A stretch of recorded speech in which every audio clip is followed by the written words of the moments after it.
sales yang dapat modelnya komisi.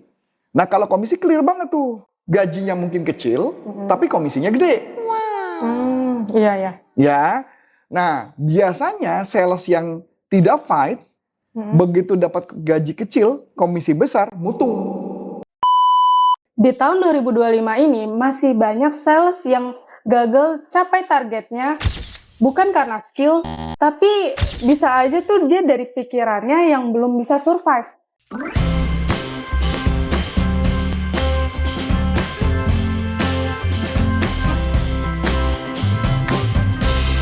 Halo Coach, Halo. Apa kabar nih Coach? Baik. Alhamdulillah. Oke, ini karena udah di penghujung ya Coach ya, dan mau awal tahun. Nah, sebenarnya kalau misalkan sales di tahun 2025 tuh kan masih banyak yang kita temuin tuh mereka gagal capai target ya Coach ya. Mungkin masih 70, 60, 70, 80%, belum yang 100% atau bahkan lebih gitu. Nah, sebenarnya kalau misalkan dari skill udah ngerasa oke, tapi biasanya kan dari pemikiran si salesnya itu yang kurang. Skill merasa oke. Berarti bukan oke kan? Iya, belum. Merasa. Masih merasa. Nah, itu biasanya dari mindset-nya si sales ini nggak sih, Coach, yang belum bisa survive?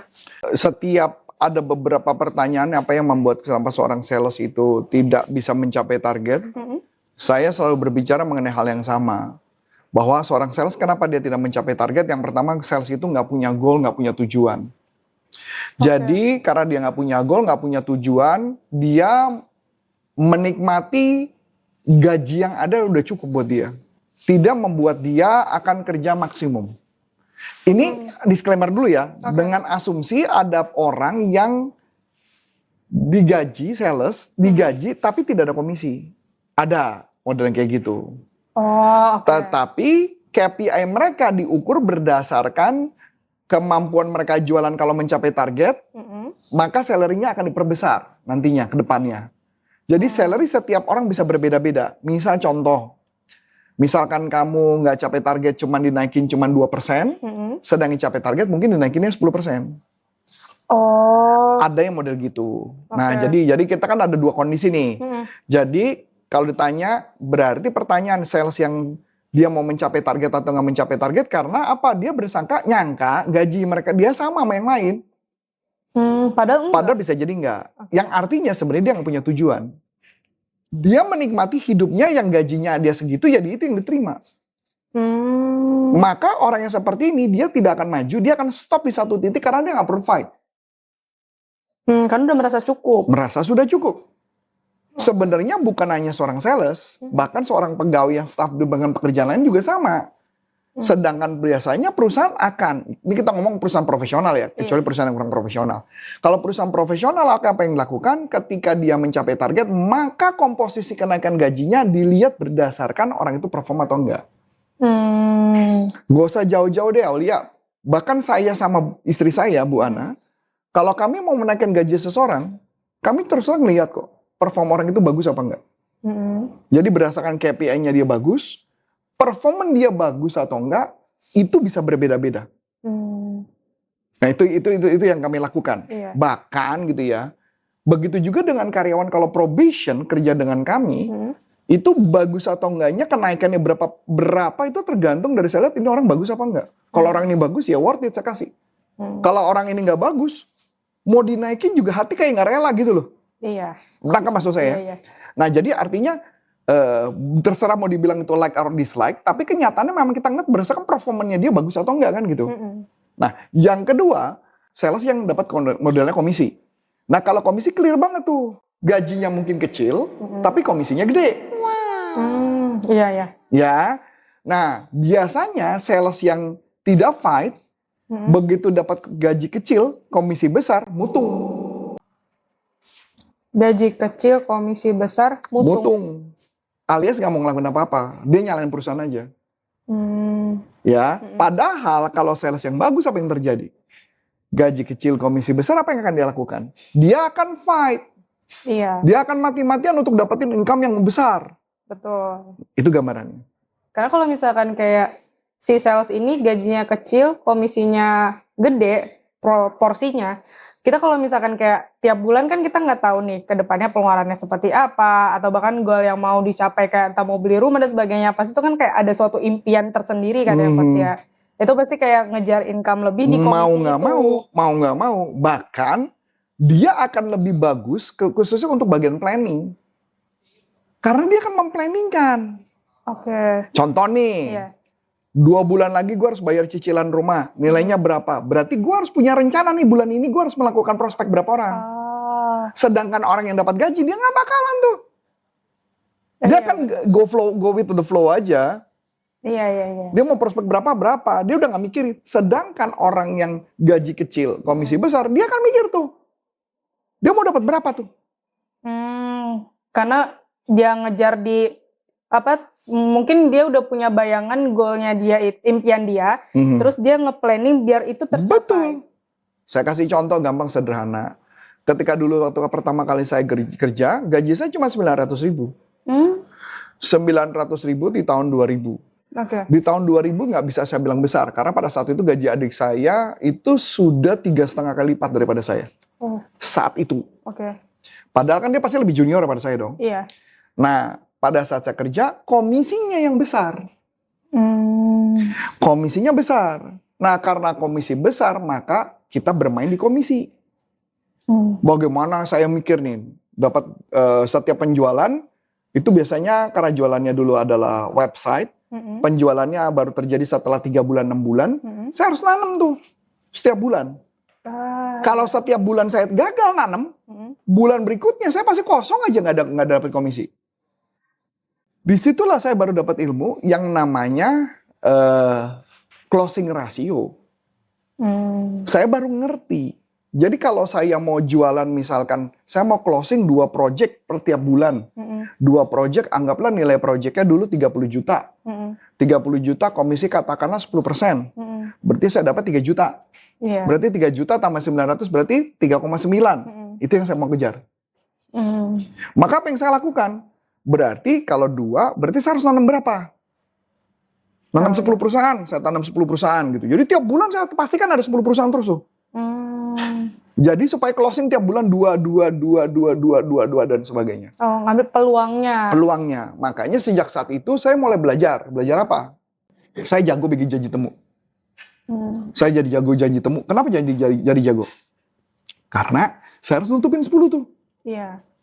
Kalau saya nggak berhasil 10, apa yang terjadi? 2 melayang tuh. Iya. Oke. Sedangkan kalau orang digaji kan udah nggak mikir tuh. Ya hari ini gue bisa 3 ya 3 lah. Hari ini 1 ya 1 lah. 1 bulan bisa dapat 10 belum tentu kan? Iya. Dia nggak pusing. Karena dia kenapa? Dia nggak ada punya impian. Oke. Masuk akal? Iya. Kalau misalkan orang yang sales yang emang dia ngerasa cukup dan nggak mau fight, itu apakah kayak entah si salesnya ini harus introspeksi kah atau harus ada pendampingnya biar dia punya goal kah atau makanya biasanya di berbagai company sales manager akan melakukan yang namanya goal setting. Oke. Ngajak untuk bikin goal setting. Nah tapi balik lagi kalau dianya sendiri nggak keinginan percuma. Bahkan kalau Aulia perhatikan di pelatihan goal setting saya kemarin yang kita bikin public seminar, ada beberapa orang yang saya kenal, saya nggak perlu sebut nama, ada yang saya kenal. Mereka chatting, mereka bilang kemarin tahun ini belum capai target. Oke. Dan lucunya tahun lalu sama, di bulan yang sama. Oke. Lucunya di bulan ada lagi yang orang lain sama kejadiannya. Loh, berarti nggak ada kenaikan, nggak ada perubahan? Karena mereka sudah pasrah sama hidupnya. Mereka nganggap dirinya kayak gitu, pasrah aja udah ngapain. Ngapain gue kerja keras. Ya nasib gue kayak gini, itu adalah problem kedua. Yaitu adalah mental block. Jadi sebenarnya sales tuh kebanyakan yang mental blocknya belum diberesin gitu. Betul, makanya kenapa kalau kamu perhatikan setiap saya bikin materi goal setting, saya selalu bikin apa impiannya dulu, dan apa mental block untuk mencapainya. Oh, jadi goalsnya dulu apa, baru di breakdown nih mental block yang buat capai itu tuh apa? Iya, betul. Sekarang saya kasih gambaran lagi contoh yang ketiga. Ini nanti mental block kita bahas lebih dalam bisa ya. Iya. Kita masuk ketiga nih.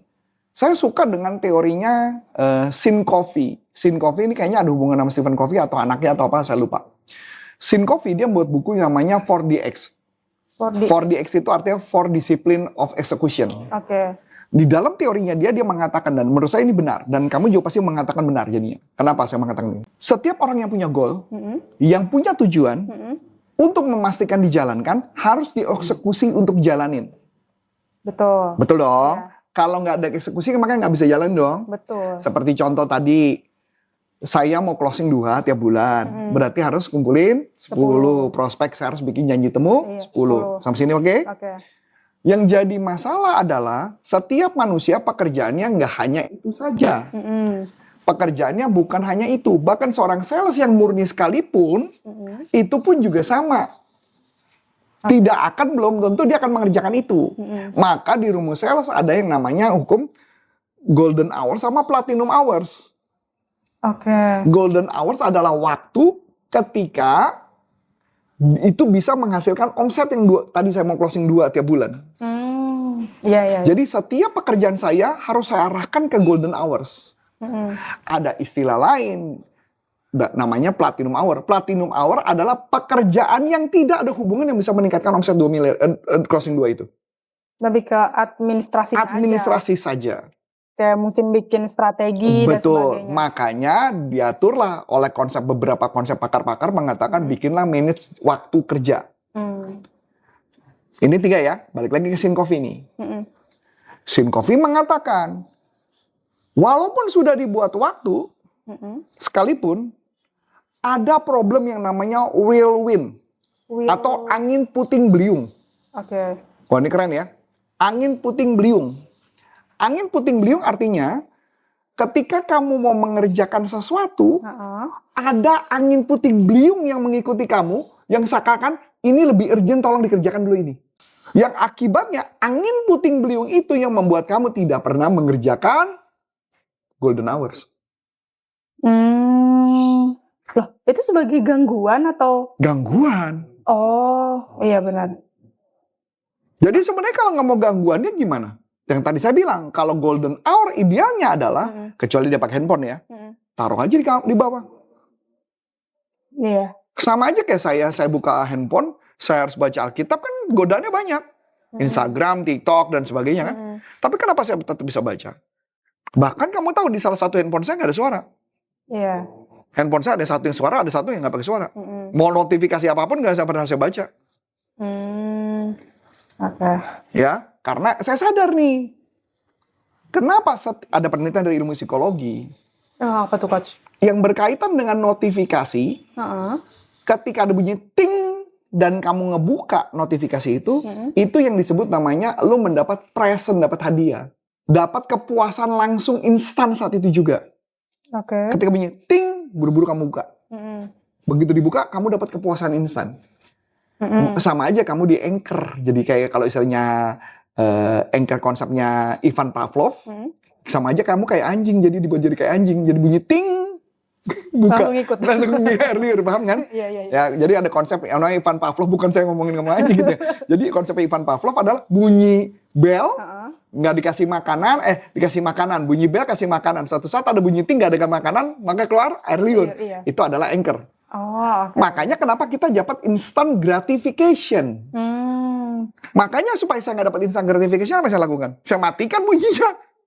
Oh ya, itu kayak sebuah tarikan ya coach ya? Makanya kalau kamu perhatikan handphone saya mana ada bunyi.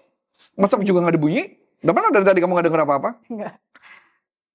Jadi saya bunyi itu cuma hanya di satu handphone saja. Itu pun bunyinya bukan bunyi WhatsApp, tapi bunyinya adalah kalau ada yang telepon masuk. Oke. Ingat ya, dari instant gratification. Iya. Begitu juga notifikasi. Saya banyak notifikasi saya matikan. Iya. Biar nggak ganggu saya. Betul. Nah kayak gitu ya, pahami ya sampai sini ya. Nah jadi konsepnya apa? Jadi kita pelajarin. 1, sales gagal karena nggak punya goal. Iya betul. Kalaupun punya goal, ada mental block. Betul. Kalaupun ada mental block, kalau itu udah dirilis, problem berikutnya adalah ngatur waktu. Udah ngatur waktu, masih ada problem dengan angin puting beliung. Iya benar. Bukankah kamu juga pernah ngatur waktu? Iya pernah. Jam berapa? Iya. Angin puting beliung tetap datang. Iya. Akhirnya nggak dikerjain. Betul. Dan akhirnya kamu lalai untuk mengerjakan untuk salesnya. Iya. Nah, itu maksudnya. Oke. Nah, sebenarnya faktor-faktornya tuh banyak ya coach ya. Bahkan lebih dari satu. Betul. Itu kita ngomong ya, itu baru satu bagian kalau asumsinya sales itu gagal karena hal itu. Tapi ada lagi hal-hal lain. Yang paling penting kalau menurut saya di topik ini belum pernah saya bahas sama sekali yang tadi kita bahas. Oh, iya. Ini adalah topik yang menurut saya memang menjadi bagian yang sangat penting. Yang menurut saya kenapa seorang sales, anggaplah dia niat, dia pengen capai target. Dia niat banget pengen capai target. Sales, dia cinta banget sama sales, tapi kenapa dia gagal? Nah, ini gambaran. Iya. Makanya kenapa saya bilang, kenapa banyak yang gagal, kenapa masih ingat, selalu yang sama di bulan Desember, orang yang sama punya problem yang sama selalu. Kenapa? Artinya dia nggak manage waktu. Iya. Dia santai-santai selalu di awal. Ntar nih lihat ya, Januari, Februari, Maret pada santai semua. Ntar baru gerbak-gerbuk tuh nanti udah bulan 7, bulan 8 baru gerbak-gerbuk. Telat. Iya benar-benar. Malah di bulan-bulan terakhir semester 3-4 ya. Iya. Masuk akal? Iya masuk akal. Ini contoh lagi deh, ini contoh sederhana. Ya. Ada juga sales yang kurang ajar nih. Kenapa tuh coach? Targetnya misalkan katakanlah 1 miliar. Oke. Sebulan. Dia udah dapat 1 miliar. Iya. Dia bilang nanti aja deh buat bulan depan. Dikejarin nanti yang berikut ada project lagi nih dapat bisa dapatlah 1,2 miliar gitu. Dia nggak mau, dibikin 1 miliar aja. Dia asumsikan nanti bulan depan masih bisa. Dikejarlah 2 juta. Dan tahu apa yang terjadi? Satu, orangnya udah nggak mau sama kita. Ingat loh, penjualan tuh sifatnya emosional loh.